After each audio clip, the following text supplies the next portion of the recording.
the slow burn. The best kind of romance. Don't fight me. You wanna know why it's the best? Because it's realistic, okay? Who just walks in one morning to work and sees a dude in a blue suit and thinks, ah yes, my soulmate. And then blue suit looks back at you and is like, wow, I suddenly believe in monogamy. That does not happen. Plus, it's not even fun. Where's the chase? The angst? The pining?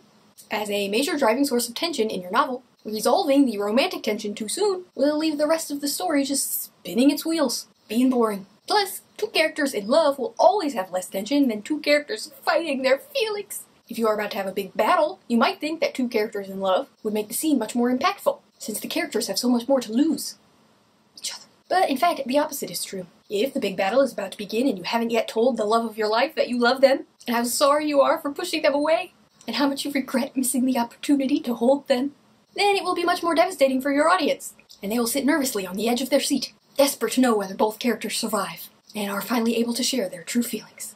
If they go into battle confident about their feelings, then they, and your audience, might be like, yeah, they could die. It's sad, isn't it? At least they said everything they needed to beforehand. No one wants that. This isn't real life, this is a story. And in a story, we want drama. We don't want closure, not until the very, very end. Thus, the slow burn. So, here's how to write the sizzlingest slow burn ever. Number 1. Include unexpected moments of tiny affection. Think the hand flex scene in the cinematic masterpiece that is 2005's Pride and Prejudice. The moments that make you feel all warm and special. They catch you off guard. Did she just touch my hand? Was it an accident? Why did he give me his jacket? Did he want me to throw it away? Or could he tell I was cold? What does it mean? It could be tiny, like the main character tells a joke and the love interest crinkles their eyes just a little bit. Affection. Number 2. This is a controversial one. But when done well, it can make for a truly vivid slow burn romance. And that is to only use one point of view.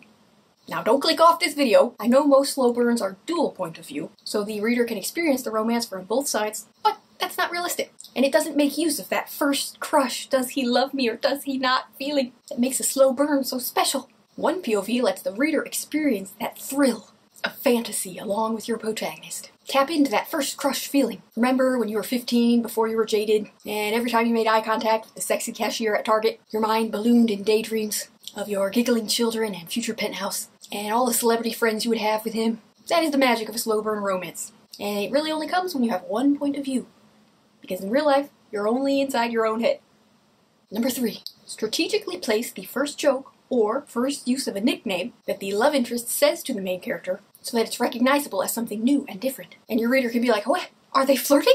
Did he just call her Cricket? Because she chirped in surprise that one time he tapped her shoulder. Does that mean he's in love? Does he want her to tease back? Does she even know how? That's the good stuff. The first time a serious or uninterested hero cracks a joke with the protagonist, and we're like, wait. Jokes equal banter, right? And banter equals flirting. He's flirting, he's in love. And then they go back to stoic in the next scene. And you're like, okay, wait, false alarm. I think it was just an accident, misinterpretation over here. Number 4. One character slowly starts using the other character's sense of humor. This is especially meaningful for surly, loveless heroes who have never chuckled even once in their life. They don't know how to tell a joke on their own, so they just start sliding into the protagonist's sense of humor and absorbing it to use for themselves. Maybe the protagonist is particularly goofy, or has a specific word or phrase that they use a lot for comedic relief, and then, totally unprompted, the love interest starts using it too. And you are like, oh wait just a gosh darn minute, that's my joke. Why are they stealing my joke? Are they making fun of me? Or are they in love? That's moving. Number 5. Increase the character's proximity until they are unable to avoid each other. For example, they could start out as co-workers who occasionally see each other at the water fountain, and then suddenly they're partnered up on a big project. And then that project requires them to travel together, or start working late nights when the rest of the office has gone home. And now they're alone. Number 6. A necessary component for any slow burn romance that uses a single POV is the scene where the love interest tells the main character about the exact moment when they first realized that they were in love. And it was a way long time ago at the start of the story. And you and the protagonist are both like, way back then? That was so long ago. Then you can go back through the whole story and read it all with new eyes. He loved her then, so that later when he ignored her at the party, it must have been eating him up inside. When he called her Cricket, he really meant, I love you. Number 7. This is vital for a slow burn romance, and that is no time jumps. We want to see every excruciatingly small detail between the interactions of the two main characters, even if one of them is just walking by. We want to see it. Did she glance at me? Did his knuckles brush my shoulder? What does it mean?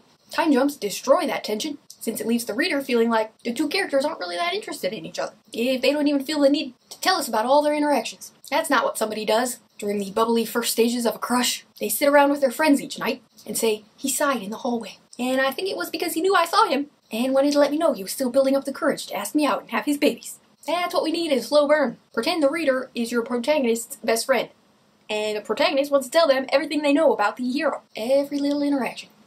It's important, and we need to see it. All those overthought details come together to prove undying love. Think of it like this. A slow burn is a circumstantial case. There might not be any forensic evidence to prove undying love, but there's an awful lot of little coincidences that make me think you might actually be my soulmate.